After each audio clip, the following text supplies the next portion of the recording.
Le temps n'a aucune prise sur lui. Sidiki Bakaba, acteur, réalisateur, metteur en scène, est un des pionniers du cinéma ivoirien et plus généralement du cinéma africain. Il est notre invité ce soir. Merci d'être avec nous. Merci. Avant de revenir sur votre carrière et le film Yafa dans lequel vous avez le premier rôle, il y a un peu plus d'un an, en 2013 notamment, vous étiez de retour, l'an dernier, vous étiez de retour en Côte d'Ivoire après 7 ans d'exil. Comment l'enfant d'Abengourou a-t-il vécu ce retour au pays?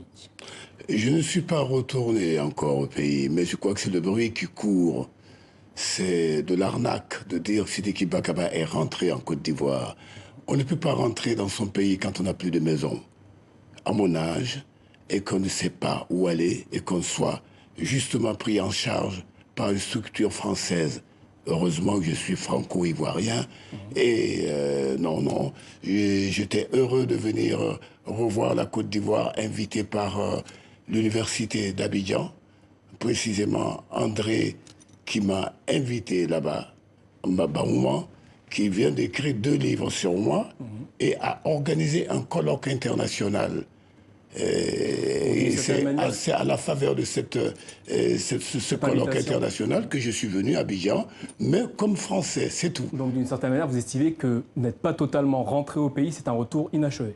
Ah oui, c'est pas encore un retour, et je suis revenu là-bas encore pour le Salon du Livre, invité par l'Institut français.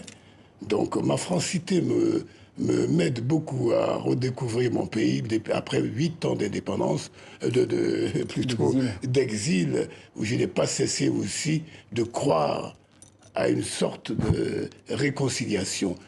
Parce que je viens d'Abengourou, voilà. On le voit à l'écran, d'ailleurs, vous nous en parlerez. Oui, de l'Indénié, une ville qui s'appelle Ampeko. Je veux que la paix, où la paix est sacrée. Justement, vous avez évoqué le mot réconciliation, vous venez de dire le mot paix.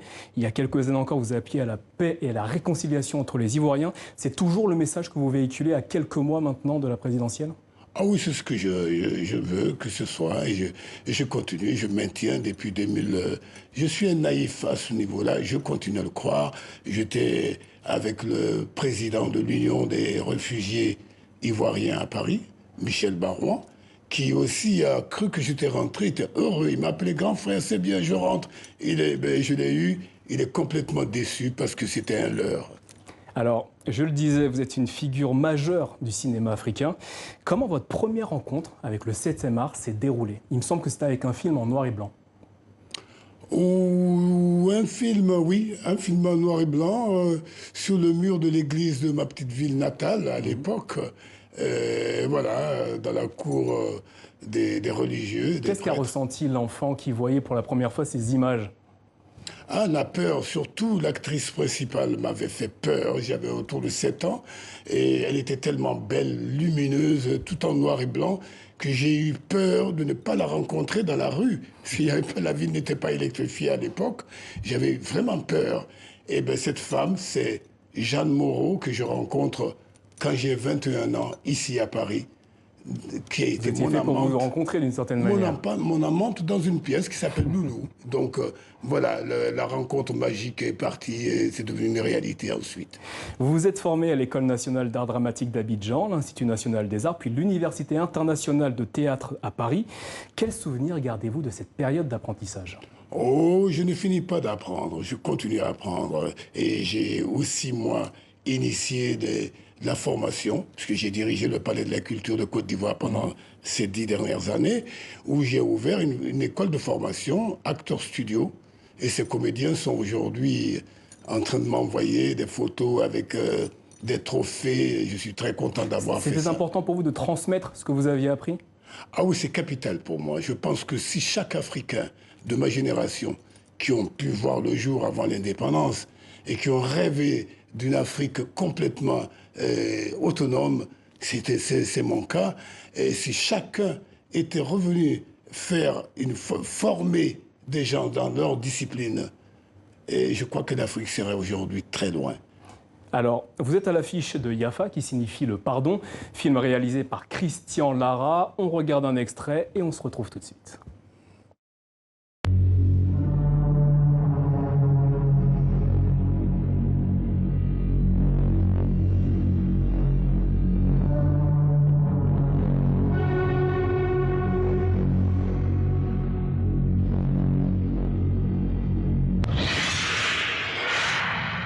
un sort, hein? C'est ça? Elle m'a jeté un sort? Non, non, non, non, non, non, non.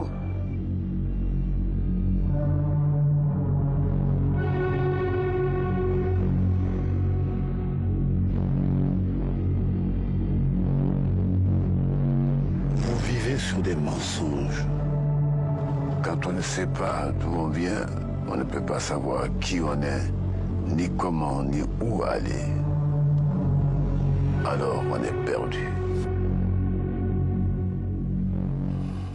Voilà pour l'extrait de Yafa, film réalisé par Christian Lara. Dans ce long métrage, vous interprétez un migrant arrivant en France qui rencontre un policier antillais. Est-ce qu'on peut dire que d'une certaine manière, c'est l'histoire de deux destins croisés, celui de deux hommes noirs en quête de lumière? Oui, ça touche un peu ce contentieux anti-Afrique qui n'a toujours pas été réglé et que nous prenons sur nous de régler. Et Christian Lara est un historien.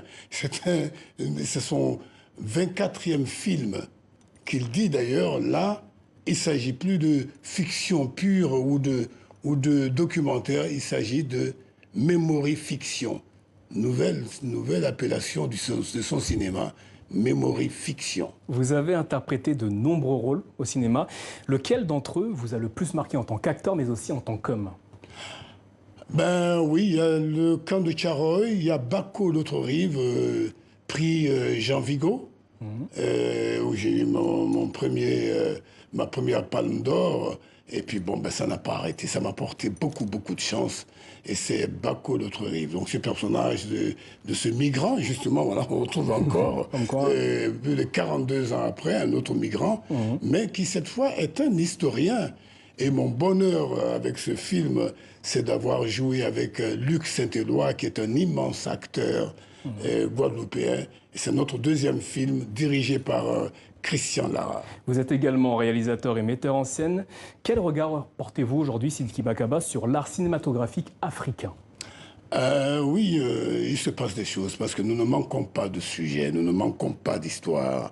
Il manquait une politique, une volonté politique pour que ce cinéma aille loin. Et le Nigeria nous donne aujourd'hui quand même la preuve que c'était possible. Et c'est le regard que j'ai. Mais il y a encore des choses à faire. 2019 s'achève. Cette année, quel a été votre coup de cœur cinématographique? Coup de cœur cinématographique, il y a eu Black Panther. Black Panther parce que effectivement, voilà, c'est le film où il y a qu'un blanc en fait. On a renversé un peu la situation. On ne faisait que de la figuration. On était là pour colorer. Et c'est un film américain. Des films, oui, mais bien sûr, c'est américain, mais ce sont des Africains qui sont des Noirs, des origines. D'où l'histoire de Yafa rejoint un peu ça. Il s'agit maintenant que notre histoire soit racontée par nous-mêmes, par des réalisateurs africains, des productions africaines, comme le camp de Tcharoy de Sembène Ousmane, qui reste pour moi un très, voilà, vous m'avez parlé de rôle. Ben oui, j'ai eu un rôle où je ne dis rien d'un bout à l'autre, mais où justement je parle beaucoup plus, alors que je ne dis pas un mot. C'était ce que Sembène a voulu me donner, un rôle muet, comme l'Afrique muette, qui vit et qui ne parle à laquelle on ne donne pas vraiment la parole. Merci Sidiki Bakaba. Je rappelle que vous êtes acteur, réalisateur, metteur en scène et que vous êtes à l'affiche du film Yafa, film réalisé par Christian Lara. Merci beaucoup d'avoir été notre invité ce soir. Merci.